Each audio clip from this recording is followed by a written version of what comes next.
디모데후서 2장의 말씀 우리가 함께 읽는 날입니다. 이 디모데후서 2장의 내용에서 복음의 일꾼으로 사명을 감당하고 있는 디모데를 향해서 당시의 여러 상황적인 어려움들, 그것을 뛰어넘어서 그가 복음의 일꾼으로 어떠한 마음가짐을 가지고 또 자신에게 주어진 이 복음의 사명을 감당해야 될 것인가에 대한 여러 가지 당부의 말씀을 전해주고 있습니다. 먼저 1절과 2절의 내용에 보면은 디모데를 향해서 은혜 속에서 강해라 이렇게 그에게 권면을 하죠. 아들아, 그러므로 너는 그리스도 예수 안에 있는 은혜 가운데서 강해져라 이렇게 표현합니다. 성도가 강해질 수 있는 길은 하나님의 은혜 안에 굳게 설 때 강해질 수 있습니다. 당시의 분위기에 관하여서는 어제 우리가 나눈 것처럼 이때가 주한 64년쯤 그때쯤에 기록이 된 마지막 서신이다 그랬습니다. 당시에 로마의 황제였던 네로가 그리스도인들을 향해서 대대적인 박해를 하면서 많은 그리스도인들이 순교를 당하게 되고, 이러한 일들의 여파로 인해서 믿음 가운데 굳게 서지 못하는 사람들이 또 생겨나고 한 것들로 인해서 바울 사도에 대한 염려, 또 여러 당시 상황이 흔들려가는 여러 성도들의 모습을 보고 참 안타까운 마음, 낙심이 되는 마음들이 참 많은 때에 처해져 있었다 하는 것이죠. 성도가 어떻게 강하게 설 수 있는가? 그것은 오직 하나님의 은혜 안에 굳게 설 때 강해질 수 있다 하는 것을 너무도 잘 알고 있는 바울 사도는 이 디모데를 향해서 하나님의 은혜, 그리스도의 은혜 가운데서 강해져라 이렇게 권면을 합니다. 그리고 또한 내가 하고 있는 이 일들을 다른 사람에게도 부탁해라, 맡겨라 이렇게 권면합니다. 내게 들은 바 이 복음에 관한 말씀을 충성스러운 사람들에게 부탁해라, 맡겨라. 그럼 그들이 또한 다른 사람을 그와 같이 가르칠 수 있을 것이다 라고 말하는 것입니다. 혼자 그러한 모든 일들을 짊어지지 말고 충성된 자들에게 자신이 하고 있는 그 일들을 잘 부탁해서 계속적으로 이 복음의 가르침이 다른 사람들에게 계속 들을 수 있도록 하라는 그러한 권면의 내용입니다. 우리가 어제도 살펴본 것처럼 이에 대한 복음의 일꾼에 대한 좋은 표상들을 몇 가지 비유로 설명해 주고 있는 말씀이 따르죠. 3절, 4절 내용에서는 어떤 비유냐? 그리스도 예수의 좋은 병사 가운데서도 잘 훈련된 병사라고 하는 비유를 통해서 그러한 병사가 되어야 한다. 군으로 징집이 된 사람들은 딴 생각을 하지 않습니다. 국가가 그의 먹고 하는 필요한 것들을 다 국가가 대주면서 그가 하는 일은 오직 그가 좋은 군사가 돼서 어떤 어려움에 처해져 있을 때 그 일에 헌신하도록 하는 겁니다. 그것이 군인으로 징집된 자에게 요구되는 오직 한 가지죠. 예수 그리스도의 병사 중에서도 잘 훈련된 좋은 병사가 되려고 하면 여러 훈련과 연단에 마다하지 않아야 될 것이고 자기 생활에 얽매여서 안 된다. 자신을 부른 그분을 기쁘시게 하는 그 일에 오직 한 마음이 있어야 된다는 사실들을 말해주고 있는 겁니다. 우리는 예수 그리스도를 믿는 순간부터 영적인 병사로 부름을 받습니다. 교회 가운데 특별한 사람만이 아니라 우리가 구원을 받고 신자가 되는 순간부터 우리는 화해할 수 없는 영적 전투를 싸우는 병사가 돼요. 그런데 그 병사 가운데서도 싸워서 이길 만한 병사가 되려면 훈련과 연단을 잘 참아내고 견디고 감당해야만 그런 좋은 병사가 되는 거지. 그런 것 없이 그저 병사로 부름받았다고 병사이기 때문에 늘 승리하느냐, 그렇지는 않다는 겁니다. 우리가 이 영적인 싸움에서 잘 승리하기 위해서는 잘 무장되고 잘 훈련되는 그런 군사가 되어야만 우리를 부르신 주님께 승전보를 울릴 수 있는 것이죠. 그렇지 않게 되면 날 패잔병처럼 늘 얻어맞고 터진 것들만 우리가 주님 앞에 고백할 수도 있게 되는 겁니다. 그래서 잘 훈련된 좋은 병사와 같이 되어야 할 것이다. 5절에서는 경기자, 운동선수의 비유를 하나 또 들어서 설명하기를, 면류관, 승리의 관을 얻기 위해서는 정해진 법대로 그것을 해야 된다.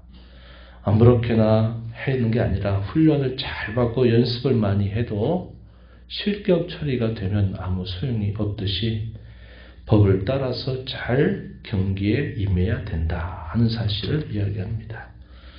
우리 믿는 사람들, 특별히 이 복음을 위한 일꾼들로 살아가는 사람들은 더욱더 하나님께서 우리에게 주신 규칙인 주의 말씀의 법을 따라서 우리는 그 법을 벗어나지 않으면서 해야 된다 하는 사실을 배우게 되는 것입니다.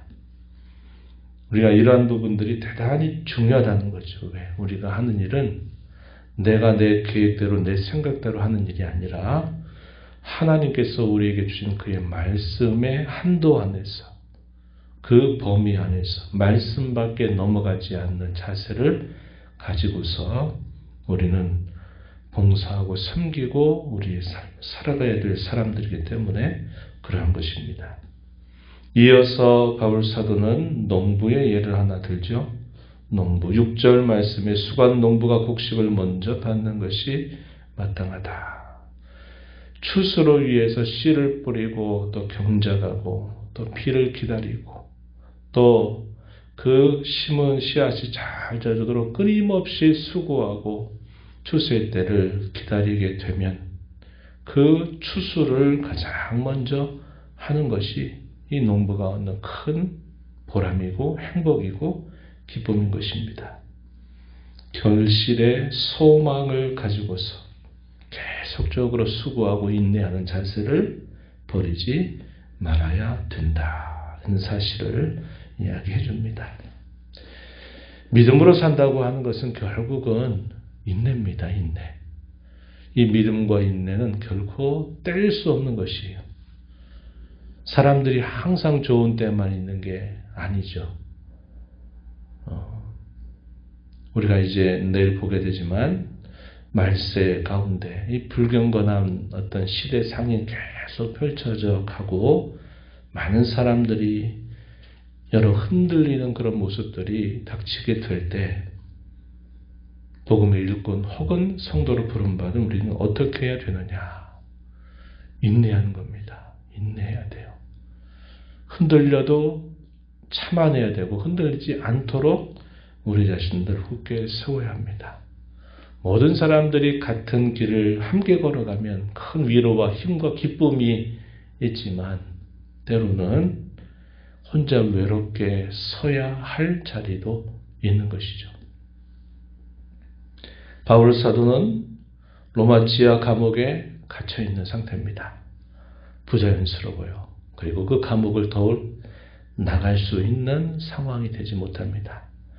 이제 그가 주님 앞에 서게 될 날도 가까이 다가오고 있음을 직감하고 있습니다. 사도 자신 생각할 때면 디모데는 눈물이 흘러요. 자기의 아버지 같고 스승 같고 자기의 앞선 선배가 그렇게 차디찬 로마의 지하 감옥에서 이제 죽을 날을 기다리고 있는 그 모습을 생각할 때면 슬픔과 눈물이 그를 이렇게 대단히 힘들게 한 것입니다. 얼마나 외로울까요? 그러한 가운데서도 바울 사도는 농부와 같은 이런 비유를 통해서 일꾼은 추수의 때 마지막 끝에 얻게 될 그 기쁨과 보람과 행복을 바라보면서 여전히 땀을 흘리고 또 추수가 될 때까지 끝까지 참아내고 견디는 것이 필요하다는 거죠. 이러한 자세를 가지고 임해야 된다. 이렇게 말하는 것입니다. 고난이 없는 때는 우리가 가급적이면 같이 마음을 같이 해서 뜻을 하나로 모으고 한 마음으로 같이 가게 될 때 그게 서로가 서로를 더 유익하게 하고 또 서로를 더 기쁘게 합니다. 함께 동역의 길을 가는 그 즐거움이 있는 것이에요. 그러나 고난과 박해가 거세지게 되면 흩어지게 되는 일이 생겨나죠. 그럴 땐 개인적으로 믿음의 싸움을 다부지게 싸우고 가야 될 때가 되는 겁니다. 바로 이 시기가 그런 시기예요. 그럴 때 혼자 있는 것 같은 외로움, 또 여러 힘듦, 낙심이 되는 것 같은 많은 상황들이 닥치게 되는 것이죠. 그러할 때 이 믿음이 갖고 있는 근본적인 성격, 끝까지 견디고 끝까지 참아내는 것이 대단히 소중해지는 겁니다. 우리 예수님께서도 이 땅에 오셔서 여러 말씀을 주시는 가운데 너희의 인내로 구원을 받으리라 하는 말씀을 하신 바와 같이 믿음은 결코 인내와 떨어질 수 없다 하는 것을 우리는 알게 됩니다. 오늘 우리가 살고 있는 시대에서도 마찬가지예요. 내게 주신 그 구원의 은혜에 대한 감사를 가지고 흔들리지 않는 그 믿음의 길을 때로는 외롭게, 때로는 홀로라도 걸어가게 될 때 가장 요구되는 자세가 인내하는 자세다 하는 것을 우리도 꼭 기억해야 하겠습니다. 이후에 주어지는 여러 말씀들, 사도 자신이 이 디모데에게 말하면서 내가 지금 너에게 말하고 있는 것을 내가 잘 숙고해봐라. 잘 생각해봐라. 그러면 주께서 범사에 너에게 총병을 주실 것이다. 이렇게 말씀을 합니다. 사도가 주는 그 말을 깊이 숙고해보라 하는 이 말씀의 공고는 오늘날 우리가 하나님의 말씀을 읽을 때 또 그 말씀을 들을 때 그 말씀을 우리가 어떤 마음으로 받아야 될까에 대해서 좋은 교훈들을 우리에게 준다 하겠습니다. 하나님의 말씀을 받는 자세는 그 말하는 말씀을 깊이 생각하고 숙고하는 자세를 가져야 된다는 겁니다. 그럴 때 주께서 우리에게 총명, 영적인 총명을 주셔서 범사의 모든 일에 내가 어떻게 행해야 될지를 알려주신다 하는 사실이죠. 사도 자신은 로마의 지하 감옥에 매여 있는 상태가 됩니다. 건강도 좋지가 않고 나이도 많이 든 상태에 있어요. 9절 말씀에 보면 이렇게 말합니다. 복음으로 말미암아 내가 주인과 같이 매이는 데까지 고난을 받았지만 하나님의 말씀은 매이지 아니한다. 이렇게 말합니다. 빌립보서의 내용을 보게 되면 그가 첫 번째 로마 감옥에 수감 중에 있을 때 자신의 매임이 도리어 복음의 징보를 이루었다 하면서 결코 이 복음은 매일 수 없다라는 사실들을 이야기한 바가 있습니다. 그리고 이제 많은 시간이 흘러서 두 번째 로마 감옥에 투옥 중에 있는 사도 역시 그의 생각은 변함이 없어요. 자신은 복음 때문에 고난을 받아 매여 있다 하더라도 하나님의 말씀만큼은 결코 매인 일이 없다 하는 사실을 분명하게 말하면서 자기 자신이 하고 있는 것처럼 디모데에게도 그렇게 권면하는 겁니다. 모든 것을 참아내라. 그러면 그들도 하나님의 택하신 자들도 구원은 영원한 영광과 함께 얻게 될 것이다. 주님 마음과 함께 죽기를 다짐한다면 주님과 함께 살 것이기 때문에 인내하고 참아내라. 이러한 권면을 덧붙여주고 있습니다. 11절, 2절 또 3절 주님을 부인하지 말라는 그런 권고의 말씀 역시 주고 있다는 것을 보게 됩니다. 그래서 복음을 맡아서 그 복음을 통하여 교회를 섬기고 성도를 섬기는 디모데를 향해서 이런저런 여러 권면들을 주고 있다는 것이죠. 이하의 14절부터 마지막 절까지 구체적인 당부들이 표현이 되는데 말다툼을 하지 말라라는 표현이라든지 하나님 앞에 자신을 드리기를 힘쓰라든지 망령되고 헛된 말들을 버리고 자기 자신을 깨끗하게 하는 일들, 또 거역하는 자들에 관하여서도 온유함으로 훈계하는 일들을 잘해라. 이런 것들도 구체적인 사도가 주는 당부의 내용들이 소개가 되고 있습니다. 오늘 우리가 이 말씀을 보면서 흔들리는 세상, 박해와 어려움 속에 있는 그 세상 속에서도 성도가 서야 될 자리는 하나님의 은혜 안에 굳게 설 때 강해질 수 있다는 것을 꼭 기억하고 주님의 은혜를 언제나 갈망하고 그 은혜 안에 있기를, 그 은혜 안에 머물기를 우리가 힘써 가는 삶을 살아가야 되겠다 하는 것입니다. 그리스도 예수의 좋은 병사와 같이 또 법대로 경기를 잘하는 그런 운동선수와 같이 결실의 소망을 가지고 오늘을 수고하고 인내하는 그런 농부와 같이 그러한 신실한 일꾼, 그러한 신실한 성도로 살기를 다짐하면서 말세 가운데서도 가장 끝자락을 매일매일 살아가고 있는 저와 여러분이 이런 말씀을 마음에 새기면서 우리 남은 삶을 주님 앞에 살아가는 복된 삶 되기를 축복합니다. 하나님 아버지 감사합니다. 지난밤에도 저희들이 또 주 안에서 잘 쉬게 하셨다가 또 이 새벽을 깨워 아버지 앞에 나와서 찬양을 드리며 또 저에게 주시는 말씀을 듣게 하시고 기도의 자리로 나아가게 하심을 감사드립니다.